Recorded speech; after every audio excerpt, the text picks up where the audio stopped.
at South Point. It's 3 games of bowling, 4 drink tickets for $40 for a couple. That's very good value. Excellent. And I've been to South Point too. It's a really cool venue. And I like that there's a bar right next to the bowling alley as well. That's super convenient. Cool. Yeah. And how can people sign up for these events? You can go to couple.com, couple.co, or you can go to Ticket Cake. The tickets are available on either. Excellent. Well, thank you. Those sound like really cool events. I'll have to see if I can bring my significant other down. Yeah, thank you very much. Appreciate you coming out. Cool. And that's all the events?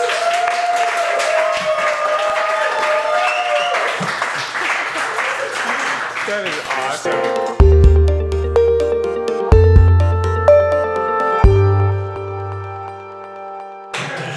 All right. Kind of a wavy intro they gave you. So our next guest is a man known to many as the Electric Baron, due to his work as the CEO of the uniquely downtown Electric People Mover Project. Time out. Am I? What? I want you to name. I want you to name. The man who did the Electric People Mover Project. Name every person who told you that. Or E-Pimper. One person. He lives inside my head. So you just give him a break. AKA Project 100. He's a man with a 1-to-7 ratio of followers to following on Twitter, which is very impressive. And he has a voice that is so smooth that an NPR broadcaster would be jealous. And today, he's going to talk to us a little bit about what's happening with Zappos' new headquarters and this mega party that's happening on Monday. So please put your hands together for the always respectful of Hormel's spam trademarks. Yes. Mr. Zach Ware.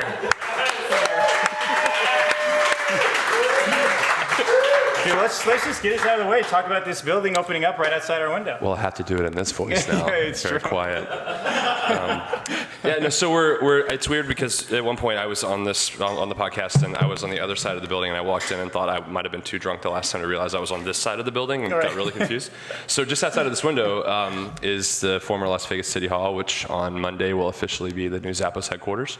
We've been working on it for 2.5 years. It's the first thing that I ever did related to downtown. I came out of Zappos Tech on this crazy whim to build the campus, and we're finishing it on Monday. And how long ago was that? When do you remember first hearing about it? We heard about it in December of 2010, and then long time in the making. Tony first started asking me to work on it in April of 2011, and I said no until July. Really? And then I said yes, yeah. And I guess at that point, were you trying to purchase the building, or did you find that after it had already kind of been done? No, we announced, we kind of did it a little backwards. We announced the move before we actually had physical ownership of the building, or we had the lease signed. Very daring of you. Yeah. I like it. Yeah. It's a great negotiation tactic. And I'm also the proud owner of a new tower in New York. That's my. You hear that? Congrats. So we started working on the building about 1.5 years later. So we took possession April of last year. We started demolition in July. About 2 weeks and 1 year ago, we opened the Carson office, and then just almost exactly on schedule, we're opening the City Hall. So it's pretty amazing. Okay, well, so this grand opening that's happening on Monday, a lot of little things are bubbling up, but some of the bigger ones I hope you could either dismiss or verify are a hot air balloon. Yes, right out here, actually, there'll be a hot air balloon. Okay. So literally, you're going to lose your view on Monday afternoon. Fine, I'll throw him a beer. It'll be fine. Don't throw it too hard, though. Can only. Yeah. But, no smoking off the front of the Ogden on Monday. It's just my only suggestion. Okay. That's a good suggestion. Safety first. Right. Okay, so Guinness Book of World Records or record setter, I hear there's going to be something going on. Yeah, we're attempting to set a world record on Monday. I'll let you come discover on your own what that record is. But we're still going to set a world record. World's biggest chocolate fountain. That would be really yes. Maybe, I don't know. That was a guess. That I was What is everybody doing this weekend? We need to make that happen. Okay. Better be better than that, or I've ruined it. Okay, so what about what my lunch line is going to be like down at Rachel's Kitchen? Do you think all these people down here all day is going to mess up my whole life? Yeah. Yeah, that's what I think it's gonna be tough to get lunch in downtown Vegas for a little while. We were talking about it in a meeting, Downtown Project the other day. thinking about like what's going to happen in the next 6 to 12 months, and our estimation is by roughly April or so, we'll have downtown somewhere between 15 and 20 more restaurants. That's not next week, and so it's going to take a little while. So for a few months, if you like Rachel's Kitchen for lunch, get it at dinner, put it in the fridge, Right, get in the order. bring it to work the next day, because it's not going to. There's way restaurants. I'm only joking about how busy it's going to be, but I am kind of curious about like the collision, because I mean the collision philosophy is collisions over convenience. So I mean, maybe standing in line is where I meet the next entrepreneur that helps me with the business. Like that's kind of what this whole and then you go through a whole relationship life cycle for the hour and a half that you're in line, and by the time you get up to the counter, you hate them. Right. Well, a couple businesses by then, and it'll be good. Yeah, exactly. Funding from BTF, and yeah. We, I think what you'll notice about the way we built the campus when you visit either on Monday or later, is we designed it not only to encourage people to get outside in their sort of daily lives between different things they have to do as a Zappos employee, but we've opened it up to a lot of community folks, and you'll notice it's not something you have to check in for. You just can easily roll in and hang out in the lobby and work from the lobby. Now, we also minimize the number of things we built into the campus that normal companies would build. So our bistro is really awesome, but it's not a Google cafe. Right. We don't have 10 of them, and over time we anticipate that most people will begin to do a lot of things like go to yoga classes or whatever outside. So you're going to start to see a lot of people that you didn't see before downtown. Gotcha. And from what I understand, it's kind of a phased thing, anyways, right? Like the whole building is not going to be full day one. Yeah. So we're moving people in phases based on the readiness of their workspace or their schedule, or what we think is something they can tolerate. So we're moving about 200 to 300 people a week for the first week we'll move a lot less than normal, and then we'll ramp it up after that. So by October 10th, 100% of the company will be in that building. Okay, gotcha. Yeah, that's pretty quick. Yeah. Okay, so and when you move a company like Zappos, which is so famous for culture, is it something you have to think about when they move? Like, does the culture just, do you have any worries about it coming with them, or does the feng shui of the building change things in any way? I don't know about the feng shui. Oh, okay. But does the culture just travel through buildings, or do you have to even think about that? Well, there's a chi. No, we. I just heard that word. I don't even know what it means. I don't either. I probably misused that. Google it. Yeah, I'll put it in the notes. We're gonna get angry emails. Look on YouTube, the little bubble that comes up. Link it to them. Let me Google that for you. What's really cool about Henderson is that it was undesigned. It was not designed. It was kind of under-designed for Zappos, and Zappos made it home. So what we had to be really careful not to do in this office was what every other company would do, which is really design it to feel like something that we wanted to force. You go to Google, there's red bubbles you sit on, there's art everywhere. We didn't do any of that. Yeah. We left as many surfaces untouched and as many walls clean, and basically have told employees, bring your crap, right. let's do it all over again, and we have actually more walls to do it with at Zappos now. Yeah, that's an incredible philosophy, how natural everything happens around here. Just living here, it's one of those things you kind of subconsciously absorb, but it's strange how unforced it is. But then the ownership that everybody feels over their little piece, or how it fits into the collective, exactly. It's an interesting idea. All right, so I'm done throwing you softballs. We're done with the pleasantries. So I want to introduce you to the newest in lie detection technology. These glasses you were complimenting before. So I put these out here so the camera can get them. But these were a gift that Mr. Tony Shea got the podcast. And they're called the O2 AMP glasses. And if you want to read up on them before you get grilled, go ahead. But we have the Hemo ISO. Now what's going to happen is we're going to put a light on you. It's 4,800 gigawatt light.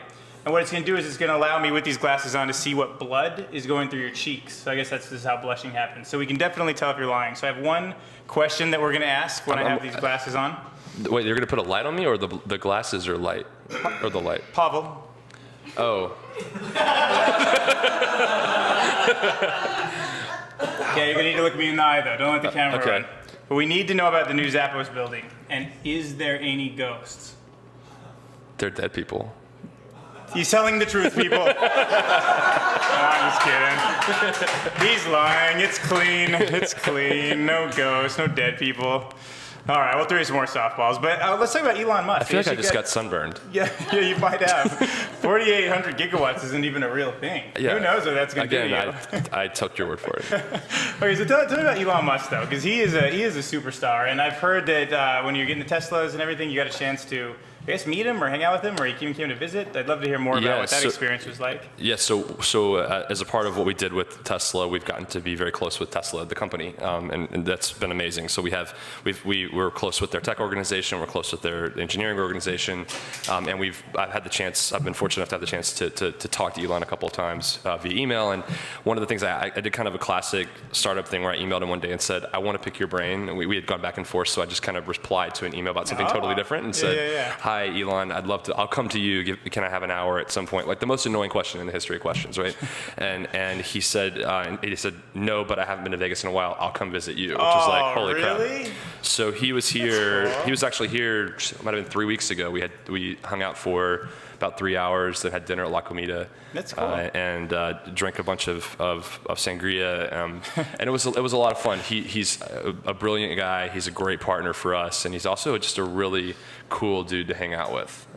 Which is, I'm not sure why that's surprising. I just assumed that he would be like constantly talking about SpaceX, Tesla, whatever the Hyperloop. He just released he released the Hyperloop like 4 days before that, so the world was a little nuts for him. But it was really cool to. I don't know if anybody ever saw my tweet, but I said something like, you know that you're at the right dinner when someone says, would you like to know how orbital mechanics work? and that literally happened at dinner. So it was, and we all said, yeah, we would. Orbital mechanics. Lay it on me. And I bought a book about like astrophysics after that because I've never felt dumber than I did at that dinner when I knew nothing about astrophysics. Well, everything Elon Musk touches just seems so amazing. And then I also like his big thinking out of the box. But tell me about what kind of culture did you pick up from? Because working at either Solar City or working at Tesla, it seems like just the fact that they're working on a project that's so world-changing could develop a cool culture, but I'd love to hear if you talked to him about that and like what his take on was how to keep teams kind of unified like that. Well, I guess I've spent more time at Tesla than I have with Elon Musk, so my experience has been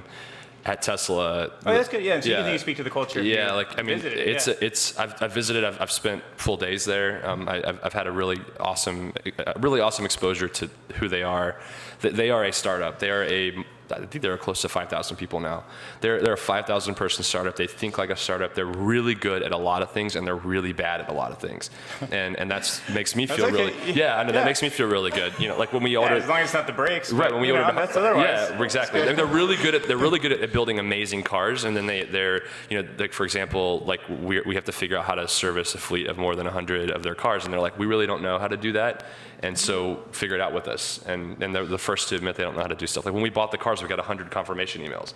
Like they've never done that before. So, there's all in your inbox? Literally. I tweeted it at some point. It was, and we just felt really bad for the person who's sitting in Palo Alto, just like typing them all in. Like she had a really bad Friday night. I met the person who did it later. The culture is extremely focused. They do not stop and breathe ever. And that to me is really inspiring because it keeps me motivated when I think about I've got a company of 12 people now and they have 5,000 and they're still working and hard. They work like crazy people. So. Except the guy that got the commission on that deal, huh? Yeah. That guy's retired now. Like him.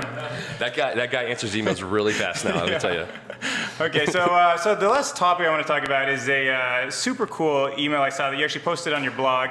And back in June, you said, quote, recently I decided to leave Zappos as a full-time employee, but remain with the company as a contractor focused on completing and opening Zappos' new headquarters at the former Las Vegas City Hall. So I just wanted to ask, because we're kind of coming to this moment where that project's kind of coming to the end, why was it so important to you, and how is that going to change your life now that it's actually open?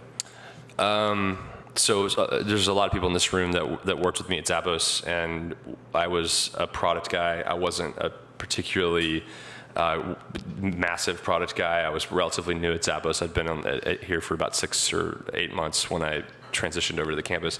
And I went from in the course of a year, I went from managing a multi-million-dollar website to being a part of managing $1 billion website to then